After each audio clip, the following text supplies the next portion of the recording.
ప్రియమైన సహోదరి సహోదరులారా, మీ అందరికీ నా శుభవందనములు.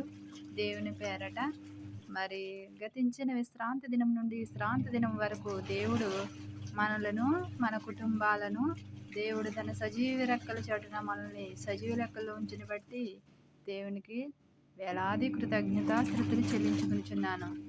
మరి ప్రియమైన సహోదరులారా, మీకు దేవుని పేరట 2 ముక్కలు చెప్పాలనుకుంటున్నాను. మరి దేవుడు మనం కూర్చున్నా, నుంచున్నా, లేచినా, మాట్లాడినా దేవుని యొక్క కృప. మనము దేశంలో ఉన్నామంటే దేవుని యొక్క కృప. దేవుడి కృప లేకపోతే మనం ఒక క్షణమైనా మనం నిలవజాలలేము. మరి మనం ప్రతి పనిలోని దేవుడు మనకు తోడై ఉన్నాడు. మరి వారం అంతయు సజీవ రెక్కల చోటున మన సజీవ రెక్కల్లో ఉంచిన బట్టి మన కుటుంబాల్ని, మన బిడ్డల్ని, మన యొక్క సంపూర్ణ కుటుంబాల్ని, మనకి ఇచ్చిన ఆరోగ్యాన్ని బట్టి దేవునికి లెక్కింపలేని వేలాది కృతజ్ఞతాస్తుతులు చెల్లించుకుందాం.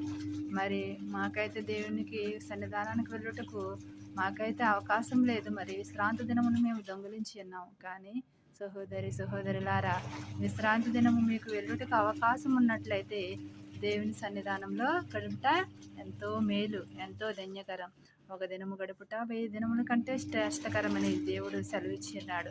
మరి మనం అలాంటి ఎన్నో 1000 దినములు కోల్పోతున్నాం.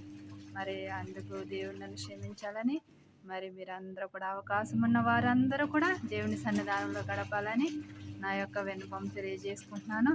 మరి మిమ్మల్ని, మీ కుటుంబాన్ని దేవుడు దీవించునుగాక. ఆమేన్. కొద్ది మాటలో దేవుడు దీవించునుగాక. ఆమేన్.